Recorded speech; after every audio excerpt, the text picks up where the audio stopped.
Whatever rocks your socks, whatever spins your top, whatever winds your watch, whatever flips your flop, whatever turns you on, whatever flies your flag, whatever bangs your gong, or whatever swings your bag.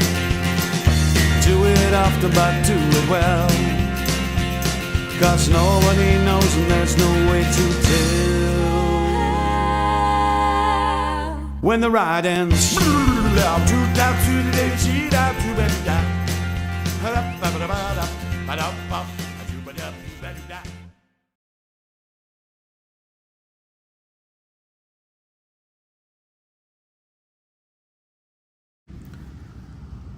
Gail sat in her deck chair, staring out at the sea from under a broad straw hat and through heart-shaped pink sunglasses, her right hand pressed against her chest. She wanted a cigarette, but if she used her right hand to get it, Howard would immediately pull down the top of her bathing suit. Howard had been trying to pull down her suit all morning. Gail knew that sunburn was painful, and she considered dark skin unattractive, but more importantly, she thought that women who exposed their bodies were low class. She might wear revealing outfits when she was working in the bar, but they were always expensive copies of the clothes she saw in the European fashion magazines. When she went with a man to his hotel room, she always undressed in the bathroom and came to bed wrapped in a towel. Whatever happened after that was, she felt, out of her control, and thus she was not to be blamed. But while she was on the beach, her suit stayed on. Howard stood up and stretched, his pale skin already glowing pink at the shoulders. He walked a few steps toward the ocean, flexing his muscles and prodding an infected new tattoo on his biceps. Gail reached for her cigarettes, but Howard grabbed her hand, pulling her to her feet. "Come on, babe," he said. "Let's get in the water." He started pulling her down the slope toward the ocean. "No, Howard, please. I just make my hair yesterday, and my nails. They so expensive to do my nails. Oh, please, Howard, we don't go in the water, okay?" But Howard was laughing and pulling her by both hands now, and Gail was painfully aware that people were watching them. She tried one last time to stop him. She put on her best frightened expression and pleaded, "Howard, please, I fade the jellyfish." Howard stopped and stared at her. By now, they were knee-deep in the water, which was as warm as blood and crystal clear. "What'd you say?" he asked. Gail pulled her sunglasses down the bridge of her nose so that he could see her eyes. "Jellyfish, Howard. Jellyfish, he bite you. It hurt too much, Howard. No go in the water deep, huh?" Who the hell is Jerry Fitch? "Don't worry, babe. Nobody's gonna hurt you while old Howie's around." With this, he swept her up in his arms, carrying her bodily toward deeper water. He was hollering with laughter, and Gail was still pleading for her hair and nails when he stepped into a spot of exceptionally soft sand and toppled forward, dropping Gail suddenly into the water and falling on top of her. They both came up sputtering and coughing in waist-deep water. Howard seemed to think that it was all great fun, but Gail was furious. She began to walk around carefully where they fell, looking on the sandy bottom for her lost sunglasses. She was muttering darkly in Thai. Howard stopped laughing, caught her by an arm, and turned her to face him. "Wait a minute, babe. I'm sorry. Really, I am." She looked up at him, sodden hat in one hand and pure anger in her eyes. "Look, babe, you know how you said that you don't like staying at the Weset guest house? Well, why don't we go back, pack our things, and come check in at the Seaside Inn? What do you say, huh? Aircon, room service, big color TV. They got a hair salon in there, and I'll pay to have your hair done again, okay? What do you say, babe?"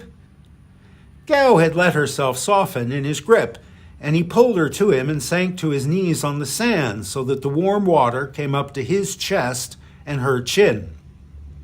He put his arms around her. "Maybe we'll go into town tomorrow, babe, to that gold shop by the movie theater. A guy I met in the bar last night says they've got good prices in there. Maybe we'll buy you something nice. What do you say?" Gail gave up her pout to a tiny smile and put the wet hat on her head. "Okay, Howard. I think it good if we move from we say guess how. But we go my friend gold shop. He have best price in Phuket town." She turned her face up to him, meaning to let him kiss her on the mouth, something she only did when gold jewelry was on the table. Instead, she felt his hands once again pulling at her bathing suit. She decided that as she was in water up to her neck, and as he'd mentioned the gold shop, she'd keep her eyes closed and let him have his way for just a moment. She felt the top of her bathing suit being pulled down around her waist, and she felt Howard's right hand on her breast. His left hand seemed to be busy too, but she couldn't feel it anywhere on her body. She tried to relax and made herself think about gold chains on trays lined with velvet. Then Howard had her by both wrists, and he pulled both her hands in front of him between their bodies. "Hey, babe, I got someone I want you to meet," he breathed in her ear. "His name's Mr. Johnson." Howard screamed so loud that he drew the attention of people on the beach for half a mile in both directions. A moment later, he was on his feet and lunging through the water toward the shore. "Something bit me," he was shouting, pulling up his bathing trunks as he ran. "Geez, I think I'm bleeding. What is it? What's in this water?" Gail followed him, saying, "I told you, be careful the jellyfish. He bite you bad." As she walked delicately through the water, her bathing suit in its normal position, she was examining the bow on her straw hat. Her hair was a wreck, of course, and the bow was ruined, but the hat could be saved. And at least her fingernails were still intact.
I don't know if the sound quality is going to be any better in this booth I have rigged up, but it is hot as hell in here. I've had to turn off the air conditioner and the fan and the pumps in the fish tank and shut all the windows and all the doors, and it is stuffy as hell in here, and I'm sweating like a pig.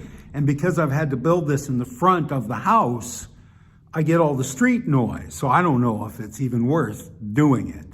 And I can't frame it right. I still get, this stuff in the sides here. But at any rate, here I am. The making of the Scarlet Claw. This is one of my favorite stories I've ever written. I really, really wanted to get this done. Partly because I didn't have to build a set for it. I thought, how easy will it be to simply walk up my front door at dawn and shoot on the beach? Ha. I say, ha. I had not taken into consideration the fact that I'm terrified of the water, and it's never calm and still here. This story was written on Phuket in the 90s about Kata Beach, or it was set in my mind on Kata Beach, which this time of year is smooth as glass, and you can see all the way to the bottom. Not so Turtle Beach. We're very deep here, right offshore, and there's a bit of a surf, as you can see in the video, and just being knee deep in the water and feeling the water suck the sand out from under my feet and feeling my feet go this way underneath me while I'm trying to focus on what I'm holding in my hand. And hilarity ensued. There's a lot of continuity errors in this. Like a tank in a basin of sand in the backyard is no substitute for the actual sea. And at one point, she's supposed to be wearing her hat. She's not wearing her hat. But of course, the worst part of it was I lost my lead actor in the ocean. He was swept away. And that lead actor, I borrowed from the guy who fixes my bicycles. The guy who fixes my bicycles, Kun O is his name. He used to have an internet cafe on our main town back when internet cafes were a thing. And it's still the ruins of an internet cafe. He's got 20 desks in there that are all built to hold a keyboard, a monitor, and a big tower. And they're all covered with dust and grime and grunge. He's got 20 old monitors, the thick back monitors. He's got 20 CPUs, 20 mice, 20 keyboards all stacked up, covered with spider webs and grime, road grime, because his store is open to the street. It's a shop house. He's got skateboards. He's got old Gundam models, and everything in there is sun-faded and pale. But he fixes bikes now, bicycles. That's what he does, and he's very good at it. And he's had forever on his cash register this little action figure of an American wrestler named Kurt Angle, who was popular in the 90s. And I just love that toy. Since the first day I walked in his store, it's articulated at 10 points, like a real human being, which is rare to find. Finding one of these that, can turn his ankles and his wrists is very rare. And most of what I work with is 20-baht cheap Chinese toys. And this was a real a pleasure to work with, but I had to talk him out of it. I had to borrow it. He said, I've had it 20 years. I just love this little toy. And I borrowed it. And I lost it. I dropped it in the ocean. And away it went to Sri Lanka. So I bought a new one. I was halfway through the video, and I wanted to finish it with that character because his face is just perfect for the end. He screamed so loud, he drew attention half a mile in both directions, up and down the beach. He screamed so loud, and Kurt Angle he's a wonderful little action figure for this movie, and I was very excited. So I went on eBay. I found the closest thing I could. That was a 2000 figure from the year 2000 that I lost. This was a 2001 figure that I managed to find. And I finished the video with the new Kurt Angle figure, and I'm not as pleased with it as I would have liked to have been from one of my very favorite stories I've ever written, because the bar girl wins. How can you not like that? And then I was done with it, and today I had to take it back to him.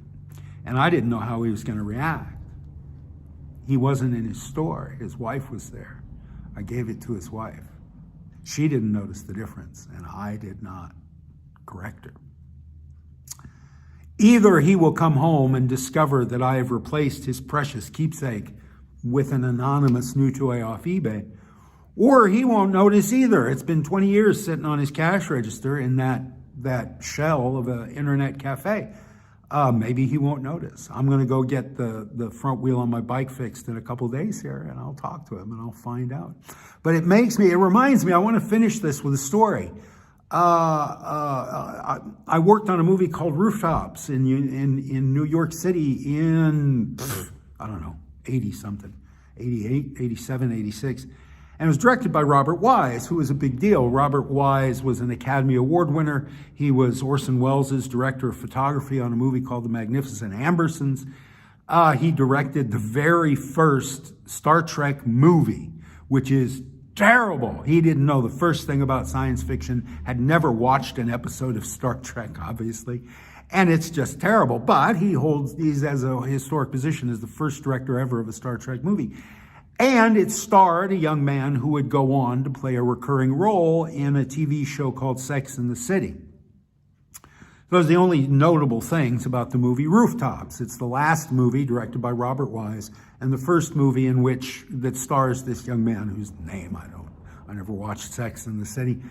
But at any rate, it was shot in Alphabet City in New York City because it was all condemned buildings. It was a ruin. It was a ghetto. It's deserted buildings full of homeless people. And they could rent these buildings cheaply and shoot in them. And so it was a very cheap movie to make.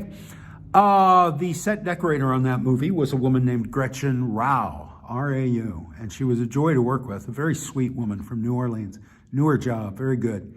Joy to work for her. And I was just a set dresser on that movie, but there were only 4 of us, so we all worked very closely together. A low-budget independent feature, you work closely together. It's like going to summer camp. And so there was a scene in this movie where we visit the home of an ex-boxer. So we were going to take a bedroom in one of these deserted, dilapidated buildings and turn it into a tenement house for a retired old ex-boxer. So Gretchen was going around to old boxers she found through some gym and asking to rent posters and things like that from old boxing posters. And she went to this old black man's house, his apartment in Alphabet City, and he had this beautiful old pair of leather boxing gloves on the wall. She said, "Oh, those are lovely. They're absolutely verite. They're perfect.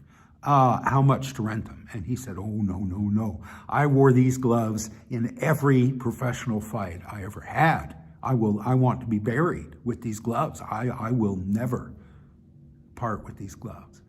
She kept going back. She took him coffee, she took him meals, she cleaned his house, and she got to know him, and he allowed her to borrow those boxing gloves. And the first night we hung them on the wall of a set, they were stolen. Security was asleep in their van on the street. There were 10 houses we were working in. There was equipment, lights, tools. They went through all those buildings and took all kinds of crap, and they took those leather gloves, which maybe they could sell for $5 at a pawn shop, if that. Probably threw them in a dumpster. And I remember Gretchen sitting on the bed in our set, weeping, saying, "I can't do this job. I can't take responsibility for this stuff." Now, one of the first rules of doing props is you don't borrow anything. You rent it. Then it's on the company's insurance. If you lose it or if it's stolen, now it's between the guy you got it from and the insurance company. You don't get involved.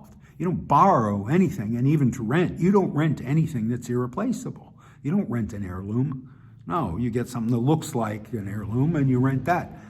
So Gretchen, she made a big mistake, and she was determined that she was going to leave the showbiz industry because of that mistake. And I never worked with Gretchen again, and I assumed that she had left the showbiz. And then in 2006, I'm housebound with social anxiety disorder.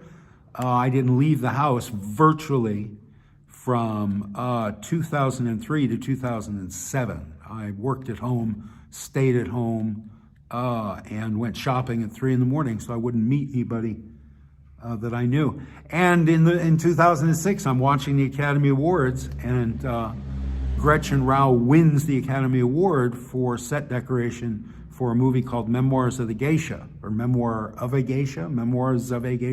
Anyway, big movie.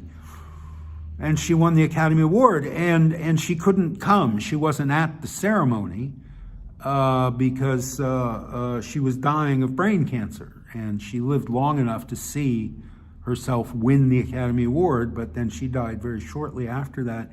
And posthumously, she was nominated for the Academy Award for a movie whose name escapes me now. She was nominated 3 times. She was nominated for The Last Samurai with Tom What's-His-Name, or Keanu Reeves, whoever it was. And she was nominated and won for Memoirs of the Geisha. And then she was dead, she was nominated for her last movie. So she stayed in show business. She got over having to go back and tell that old black man, I'm sorry, I've lost your most prized possession in the world for the sake of a little movie nobody's ever seen or heard of. You haven't heard of Rooftops, right? You ever heard of Rooftops? Quick, name the 2 actors in Rooftops. Which, if you ever see it, supposedly legend on the set was during the sex scene, they actually had sex, and Robert Wise filmed it. They didn't understand. There were 2 first-time actors, 2 kids, 17 years old. And he cleared the set. He kicked everybody except himself and the cameraman off the set to give them privacy. Apparently, they thought that meant he expected them to actually have sex. And they did, under a sheet, but 2 17-year-olds.